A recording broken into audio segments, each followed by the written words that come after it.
Hello students, welcome to Indus ranges online classes. Centre of mass start कर दिया था हमने, जिसमें कि आप लोग को centre of mass of the continuous body का निकालना, प्रोसेस फार्मूला कैसे निकाला जाता है वो हम बता रहे थे। स्ट्रेट रॉड का बताया था।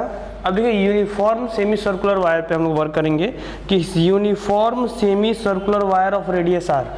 अगर यूनिफॉर्म सेमी सर्कुलर वायर है, ठीक है, जिसका कि रेडियस आपका पूरा दिया हुआ है आर, यानी यहाँ से यहाँ तक का जो डिस्टेंस है, अगर ये आर दिया हुआ है तो, और इसका मास m, ये भी कंटिन्यूस बॉडी है, तो करें क्या, ध्यान से देखिए। एक छोटा सा एलिमेंट लें, सबसे पहला काम। छोटा सा एलिमेंट कितने लेंथ का ले रहे हैं देखा जाए। ये जो लेंथ है ये, ठीक है, तो इसका लेंथ अगर देखें, ये अगर पूरा, ये देखिए ये डिस्टेंस क्या होगा, ये ओ सी लेते हैं, ओ सी को हम आर बोल सकते हैं, और इतना अगर आपका डी थीटा है, तो देखिए हमें पता है कि theta is equal to arc, ये जो लेंथ है आर्क अपॉन रेडियस, ठीक है, आर्क अपॉन रेडियस होता है। तो आर्क इज इक्वल टू क्या हो जाएगा, आर थीटा। यानी कि देखिए, तो ये जो छोटा सा हमने शेडेड पोर्शन किया, ये क्या है, एक छोटा सा लेंथ है, ये आर्क ही है, तो इसको क्या बोल सकते हैं हम लोग, आर थीटा। यानी और कितना डिग्री, थीटा यानी एंगल होता है, तो कितना डिग्री घुमा है आर, डी थीटा, छोटा सा डी थीटा घुमा है। तो हम ये जो डी छोटा सा एलिमेंट आप माने हो, इस एलिमेंट का लेंथ क्या हो सकता है बच्चों, इस एलिमेंट का लेंथ आप लोग लिख सकते हो यहाँ से, इस वाले फॉर्मूले से आप लिख सकते हो इसका लेंथ आर डी थीटा। ये तो एलिमेंट का लेंथ हो गया, यानी कि ये डीएम का लेंथ हो गया। लेकिन अब डीएम का लेंथ पता है, डीएम की वैल्यू भी तो पता होनी चाहिए। मैंने बोला डीएम ढूंढना होता है, तो लेंथ ढूंढ लिया डीएम का। अब डीएम का वैल्यू ढूंढना है, यानी मास की वैल्यू ढूंढनी, इसका मास कितना होगा, तो मास पर यूनिट लेंथ कितना होगा, तो पूरा लेंथ कितना होगा। देखिए, तो पूरा लेंथ हो जाएगा, एक पूरा सर्किल अगर बनाता तो पूरा लेंथ क्या होता है 2 पाई आर, पर आधा सर्किल बना रहा है तो लेंथ कितना हो जाएगा पाई आर। आधा सर्किल बना तो लेंथ कितना हो जाएगा पाई आर। यानी कि अगर हम बोले कि इसका मास डीएम की वैल्यू, सबसे पहले मास पर यूनिट लेंथ बता देते हैं। मास पर यूनिट लेंथ कितना हो जाएगा, मास पर यूनिट लेंथ कितना हो जाएगा, मास पर unit length, total mass divided by length, length यानी कि आपका हो जाएगा पाई आर, आधा सर्किल है इसलिए।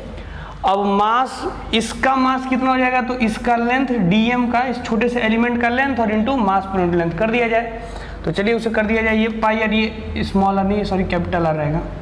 तो ये आपका m upon pi R into length, यानी कि आर डी थीटा, आर से R cancel, m by pi D theta, ये आपको डीएम मिल गया।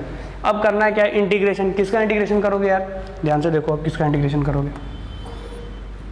इसका कोऑर्डिनेट क्या है, पहले इसका कोऑर्डिनेट देखा जाए तो अगर ये r है और यहाँ से थीटा डिग्री ऊपर की तरफ उठा हुआ है, तो थीटा डिग्री उठा हुआ, तो इसका प्रोजेक्शन यहाँ पे, यानी x इस हॉरिजॉन्टल एक्सिस पे, एक्सिस ऐसे मान ले रहे हैं, y और x हॉरिजॉन्टल पे इधर की तरफ, ध्यान से हॉरिजॉन्टल पे ये जो पॉइंट, इसको क्या बोला जा सकता है, आर कॉस थीटा। अगर ये वेक्टर आर है तो इसका प्रोजेक्शन इधर की तरफ आर कॉस थीटा, ये क्या हो जाएगा आपका आर कॉस थीटा। अब देखिए वर्टिकल में ये कितना हो जाएगा, ये आर साइन थीटा, यानी कि ये हो जाएगा आपका आर साइन थीटा। तो इसका कोऑर्डिनेट, इस डीएम का जो कोऑर्डिनेट है वो हो जाएगा आपका आर कॉस थीटा एक्स पे, और वाई में आर साइन थीटा। ध्यान से देखिए, जैसे जैसे बेटा आप थीटा, और थीटा देखिए कहाँ से स्टार्ट हुआ, देखिए बहुत सारी चीज़ें क्लियर हो गई हैं। अब किसको इंटीग्रेट करना है, कहाँ तक इंटीग्रेट करना है, ये भी क्लियर हो चुका है। अब देखिए बता रहे हैं कैसे। अगर ये आर 0 डिग्री बनाता है तो हमारा एलिमेंट यहाँ पे आएगा, ठीक है। अब 0 से धीरे धीरे धीरे धीरे थीटा बनाया तो यहाँ पे एलिमेंट गया, थीटा से डी थीटा यहाँ पे गया। अब जैसे जैसे आप बढ़ा के पाई तक ले आओगे तो ये एलिमेंट पूरा का पूरा सेमी सर्कुलर वायर कैलकुलेट कर लेगा। यानी लिमिट आपको इंटीग्रेशन का मिल गया 0 डिग्री से पाई डिग्री, 0 से पाई। और किसको इंटीग्रेट करना है, इस कोऑर्डिनेट को। आप जानते हो m1 x1, यानी कि मान लेते हैं कि देखिए कैसे दिखना है, कंटिन्यूअस बॉडी को भी आप चाहो ना तो डिस्क्रीट की तरह देखो। ऐसे सोचो कि जैसे ये है, आप इस तरीके से सोचो कि छोटा छोटा डीएम, करोड़ों डीएम रख के और ये पूरा सेमी सर्कुलर वायर बना हुआ है। तो x1 x2 डी, जैसे ये मान लो dm1 dm2 dm3 dm4 dmn है, तो m1 into x1 plus m2 into x2 plus m3 into x3 plus mn into xn divided by total mass. यही होता है सेंटर ऑफ मास का फॉर्मूला। तो सबसे पहले x coordinate of centre of मास देखिए लिखते हैं, टोटल मास हो गया 1/m, इंटीग्रेशन करना है 0 से पाई तक, ठीक है। m1 x1 मान लेते हैं, यहाँ पे x1 है, तो m1 यानी कि dm और x1 r cos थीटा, यही ना x1 होगा क्योंकि यही इसका कोऑर्डिनेट है, और इंटू m1 क्या हो गया बच्चों, m1 के लिए आपका हो गया इसकी वैल्यू देखिए हमने यहाँ पे निकाला हुआ है m/पाई d थीटा, ठीक है, m/पाई d थीटा। अब करिए क्या बच्चों, देखिए m से m कैंसिल, 1/पाई को इधर ले लीजिए, अब लगा दीजिए इसका इंटीग्रेशन, ठीक है, r cos theta d theta. जाहिर सी बात है r का तो इंटीग्रेशन होगा नहीं, होगा cos थीटा d थीटा का। cos थीटा का इंटीग्रेशन क्या होता है, cos का इंटीग्रेशन होता है साइन, ठीक है, cos का इंटीग्रेशन होता है साइन, डिफरेंशिएशन नेगेटिव होता है। तो साइन थीटा यानी यहाँ पे देखिए तो ये 0 हो जाएगा, x कोऑर्डिनेट इसका 0 हो जाएगा। ऐसे भी आपको समझ जाना चाहिए, कैसे देखिए बच्चों, पूरा ये मास है, आधा मास इधर और आधा मास इधर, तो जाहिर सी बात है x कोऑर्डिनेट तो 0 होना है। हाँ, y कोऑर्डिनेट में कुछ होगा, वो हम लोग अभी ढूंढते हैं, इसी तरीके जैसे x ढूंढे वैसे y ढूंढे। अब इसका इंटीग्रेशन भी बता देना, वैसे इंटीग्रेशन आपको आ जाना चाहिए था। अब मेहनत करेंगे तो इंटीग्रेशन आपको समझ में आ जाएगा, बहुत टफ नहीं है। 1/पाई, ठीक है, और इंटीग्रेशन r को बाहर कर लेते हैं, और यहाँ पे cos theta integration sine theta, limit लगा दीजिए 0 से पाई। एक बात बताइए, साइन 0 की वैल्यू भी तो 0 होना है, अपर लिमिट माइनस लोअर लिमिट, यानी कि साइन पाई भी 0 और साइन 0 भी 0, 0 माइनस 0 0 ही आना है, तो 0 इंटू दिस 0 हो जाएगा। यानी ये तो हो गया आपका x coordinate of centre of मास, जो कि 0 हो जाना है। अब देखिए बच्चों, इसके बाद अब क्या करोगे आप लोग, अब y कोऑर्डिनेट आप लोग को बता रहे हैं, नोट कर लेते हैं इसको।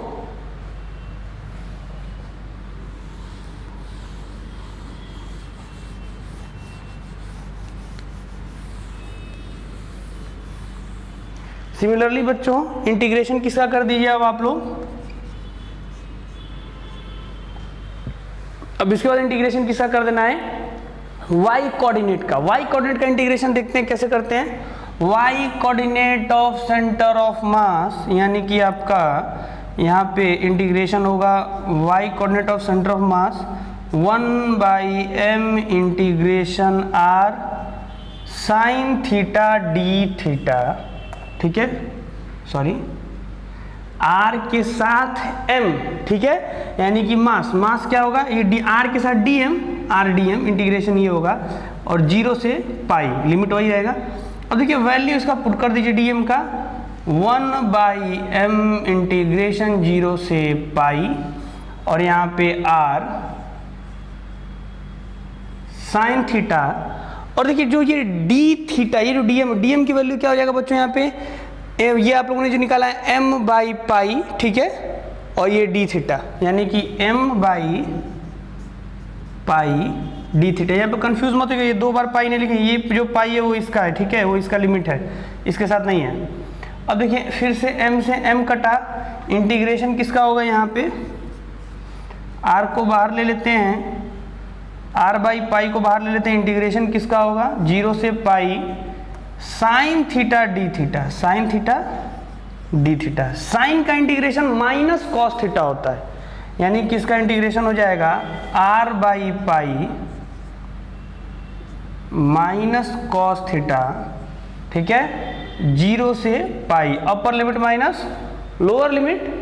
तो ये देखिए बच्चों, यहाँ से आपका आ जाता है ये r/पाई upper limit minus lower limit, यानी कि माइनस कॉस पाई और माइनस माइनस प्लस, इसका वाला माइनस मिला के प्लस कॉस 0। ये बच्चों क्या हो जाएगा, देखिए इसकी वैल्यू आता है -1 और पहले से माइनस लगा, तो -1 इसकी वैल्यू और -1 क्या आएगा माइनस, तो प्लस और cos 0 की वैल्यू 1 और इंटू r बाई पाई। तो ये देखिए बच्चों यहाँ पे हो जाएगा, इसकी वैल्यू यहाँ पे लिख देते हैं, ये यहाँ पे हो जाएगा 1 + 1 2 r बाई पाई। यानी कि सेंटर ऑफ मास का कोऑर्डिनेट हो गया, देखिए एक्स वाई एक्सिस है तो इसका कोऑर्डिनेट हो गया क्या 0, 2r बाई पाई। ये हो गया centre of mass of the semi circular wire. ध्यान देना आप लोग को बहुत अच्छे से, कोई बहुत टफ कॉन्सेप्ट नहीं है, सिंपल इंटीग्रेशन हमने जैसे बताया था उन प्रोसेस के साथ चलिए। छोटा सा पहले एलिमेंट्री कोई भी मास मानिए, जिस एलिमेंट्री मास को आप किस तरीके से बढ़ाएंगे कि पूरा का पूरा फिगर कवर कर लेगा। जो बोल रहे हैं किस तरीके से बढ़ाएंगे, तो वो क्या है, वो लिमिट है बच्चों, 0 से पाई तक बढ़ाएंगे तो कवर कर लेगा। अब उस एलिमेंट्री मास डीएम की वैल्यू ढूंढ लीजिए और डीएम की वैल्यू ढूंढ के प्रॉपर लिमिट्स के अंदर इंटीग्रेट कर दीजिए। यही आपको हमेशा से ही करना पड़ेगा। स्टैंडर्ड बुक्स में भी देखेंगे तो सेम मेथड बताया गया है। तो इन चीज़ों को देख के आप कंटिन्यूस बॉडी में देखिए एक और बचता है आपका सेमी सर्कुलर प्लेट का, जो हम लोग अपने नेक्स्ट वीडियो में फिर सीखेंगे। उसके बाद से अच्छे न्यूमेरिकल्स पे हम प्रैक्टिस करेंगे, removing of centre of mass, adding of centre of मास, और फिर चीज़ें और ईजी लगेंगी। ठीक है, तब तक आप इन वीडियोस को देखिए, इस वीडियो को देखिए और इस वीडियो से सीखने की कोशिश करिए। ठीक है, थैंक यू।